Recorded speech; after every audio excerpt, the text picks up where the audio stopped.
La phase 3, dans le fond, ce qu'elle complète, c'est justement une nouvelle piscine extérieure pour les activités de toute la municipalité. Donc, principalement, le terrain de jeu l'été. On a au-delà de 200 jeunes qui sont ici et qui viennent. Donc, oui, on avait besoin d'une piscine parce que l'autre était rendu à fin de vie utile. Par la suite, on a des jeux d'eau qui viennent s'attacher à ça, des jeux d'eau avec un système de filtration pour récupérer l'eau. Donc, l'eau des jeux va être refiltrée et on fait une économie d'eau. Et 2 parcs aussi pour les jeunes de 5 à 10 ans, de 0,5 ans, 5 à 10 ans ou à 12 ans, qui va être aménagé. Et à l'arrière aussi de la piscine, bien, on fait le réaménagement complet du skatepark, du parc à planche à roulettes. Donc, ça fait partie de toute la phase au complet. Et ce qu'on voit derrière nous, le bâtiment gris, ça va être vraiment l'endroit où les gens vont changer différents aménagements pour pouvoir aller se préparer pour participer aux activités qu'on trouve autour. Oui, c'est ça. C'est les vestiaires, les salles de bain, les douches et aussi bien, toute la mécanique justement de la piscine et des jeux d'eau. Le système de filtration va se trouver à l'intérieur du bâtiment. Il y a un abri aussi extérieur, donc ça va être les commodités nécessaires pour le système. Mais, ayant le jeu d'eau filtré, bien, ça prend plus d'espace pour le bâtiment et c'est ce qui explique le bâtiment à côté de la piscine. Avec l'automne favorable qu'on a au niveau de la température, est-ce que ça vous a permis pour les entrepreneurs d'accélérer un peu les travaux cet automne? Exactement. Ils sont en avance sur l'échéancier parce que le but, c'est d'être livrable l'été prochain. Donc, pour les activités de l'été ainsi que le terrain de jeu, là, ils prennent l'avance énormément avec le beau temps qu'on a eu à l'automne. Donc, on voit les équipes sont en œuvre puis ils se préparent tout. La finalité va se faire tôt au printemps. Donc, on va être capable d'ouvrir et de faire la finalité pour être correct pour l'été prochain. Du côté financier, parce que c'est une partie importante, bien sûr, à chaque projet. Pour ce projet-là, la phase 3, est-ce que vous avez encore des demandes à faire ou en attente de réponse de ce côté-là? Oui, on a fait une demande. On a une demande qui est en analyse au Grand Mouvement de Jardin parce qu'on a fait valoir justement que c'est une place qui est centrale, qui est accessible à tous. Puis la partie sportive, récréative du secteur aussi, c'est névralgique pour beaucoup de gens de la Côte-de-Beaupré et l'île d'Orléans. Donc, comme ça, c'est des activités, c'est accessible à tous et c'est gratuit. Et donc, on a fait une demande au Grand Mouvement. On aimerait les avoir comme partenaire avec nous, que Desjardins soit impliqué dans la demande. Aussi, on a une aide financière du Fonds régional de la MRC de 750 000 $. Donc, ça nous aide. Puis on comprend que c'est des sommes d'argent importantes. C'est au-delà de 2 millions lorsqu'on parle du projet qui est derrière moi. Mais bonhomme malin, en tout cas, on donne des investissements de la municipalité et avec l'aide financière qu'on a eu pour chacun des projets, bien, on est capable de s'en tirer à on va dire, du financement correct et acceptable pour la municipalité. Par la suite, ce qui resterait, ce serait la dernière phase qui serait près de la patinoire où elle est située présentement. Est-ce que ça, de ce côté-là, vous aussi, vous êtes en attente d'un projet? Oui, on est déjà prêt parce qu'on est toujours à l'avant-garde de nos projets, tout ça. Là, on a déposé justement au nouveau programme d'infrastructures récréatives et sportives. C'est la ministre Charest qui a annoncé le nouveau programme. On était prêt, on a fait une demande. Nous, ce qu'on va compléter, la phase finale, dans le fond, de tout le réaménagement de l'aspect communautaire et loisirs du secteur, c'est une patinoire couverte qui va se situer en arrière du centre communautaire, tout près, donc qui va être accessible à tous aussi. Et l'hiver, c'est une patinoire, mais l'été, c'est un bâtiment qui va être utile pour toutes nos activités. Si on parle de Saint-Jean-Baptiste, on parle des activités extérieures, bien, avec une patinoire couverte, bien, on peut les tenir peu importe la température.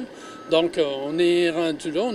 Les plans sont faits, tout est fait. C'est une question de financement puis du programme d'infrastructures récréatives et sportives que le gouvernement vient de mettre en place justement pour inciter les bonnes habitudes de vie, le sport, tout ça. Bien, je pense qu'on est un site idéal pour ça et on a déposé, on est prêt. Donc, aussitôt qu'on a une confirmation positive, bien, nous, on est prêt à la réaliser tout de suite.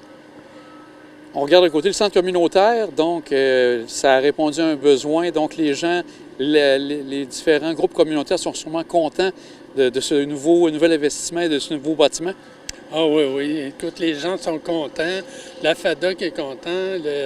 Tous nos organismes, je parle aux fermières, de l'ange gardien, les gens en général, il est déjà très prisé, très utilisé.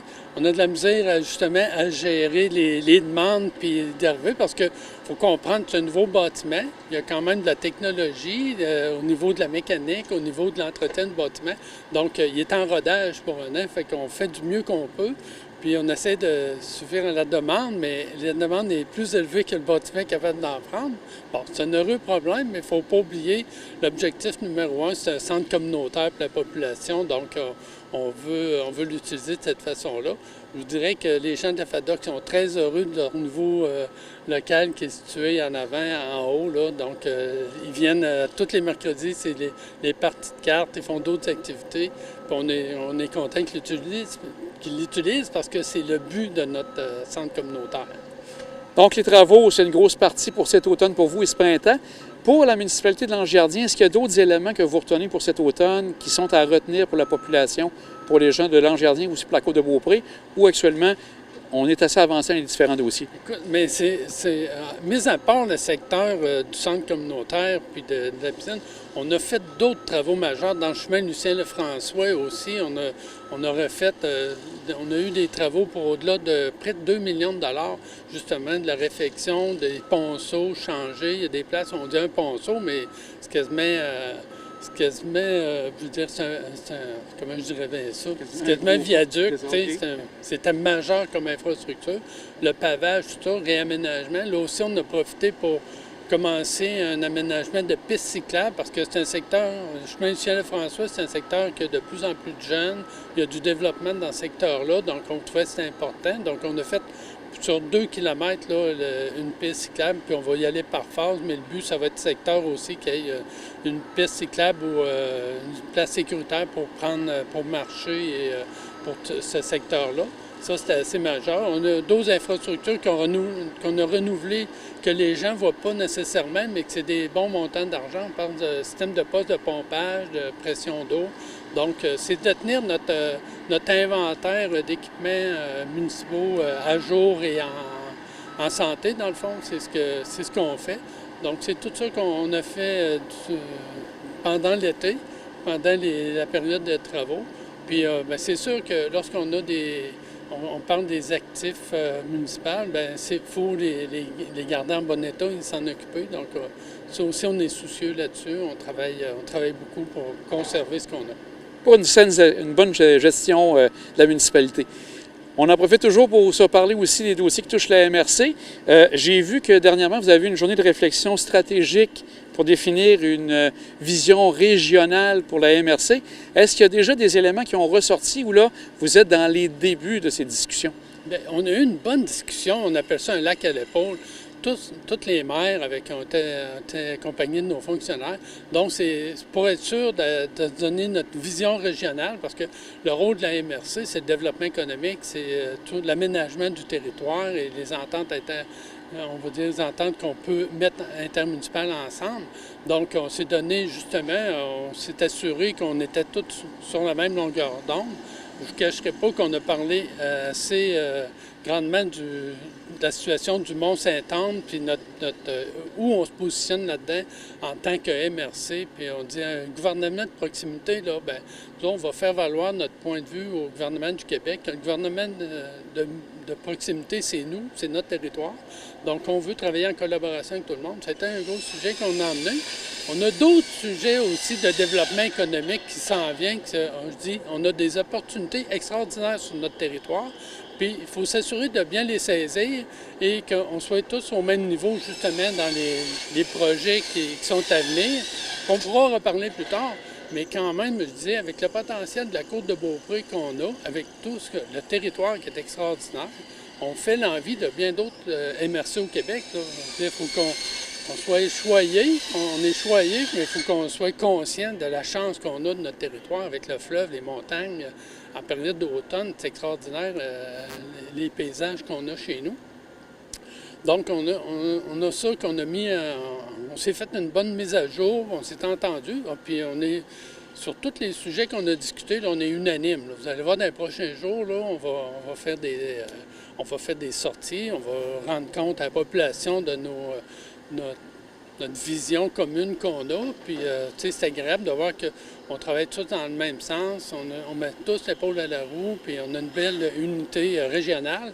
Fait que je suis assez fier de la table des maires qu'on a présentement, de l'ouverture, des échanges qu'on a. Ça a été agréable, puis des fois, je dis, on a même du plaisir ensemble, fait que c'est correct.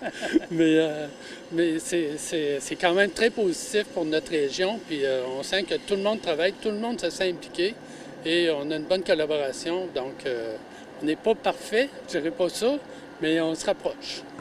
Au niveau de la RCR, parce que j'ai eu l'occasion de parler avec M. Pierre Renaud par rapport à ça, on est en attente, bien, tout le monde est en attente de la réponse du gouvernement.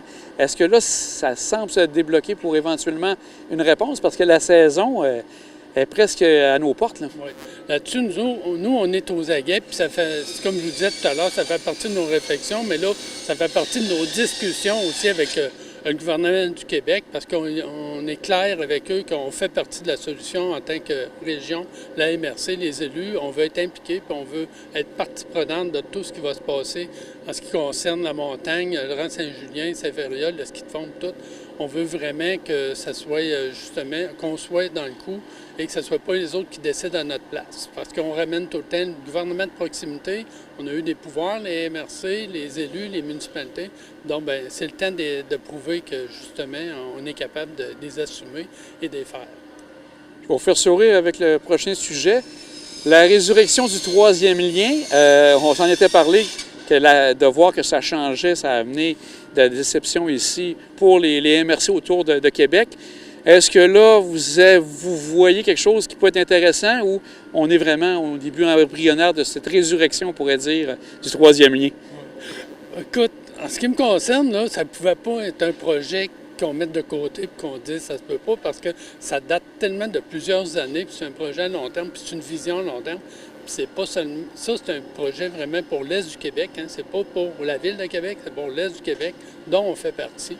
Donc, et la région d'en tirer bénéfice, je suis déjà convaincu.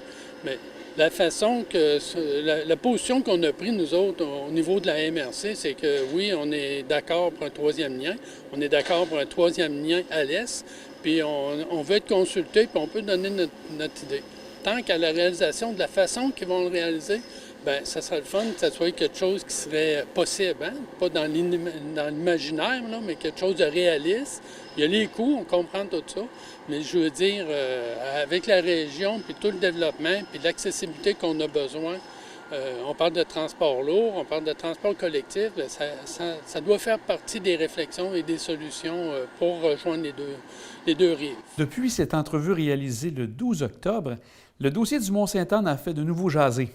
Le 16 octobre, la mairesse et les maires de la MRC de la Côte-de-Beaupré ont réagi en bloc et ont exigé des solutions immédiates de la part du gouvernement provincial dans le dossier de l'avenir du Mont-Sainte-Anne. Le 17 octobre, le ministre de l'Économie, Pierre Fitzgibbon, a fermé la porte d'une aide financière à court terme dans le dossier du Mont-Sainte-Anne. Le 18 octobre, le préfet de la MRC, Pierre Lefrançois, le maire de Beaupré, Pierre Renaud, et la directrice générale d'Alliance Affaires Côte-de-Beaupré, Marie-Julie Paradis, ont réagi ensemble sur les ondes de Radio-Canada pour indiquer leur déception à la suite de la réponse de M. Fitzgibbon, mais ne comptent pas baisser les bras et souhaitent que cette réponse ne soit pas définitive. Ils demandent être entendus et avoir une rencontre avec le cabinet du ministre Fitzgibbon.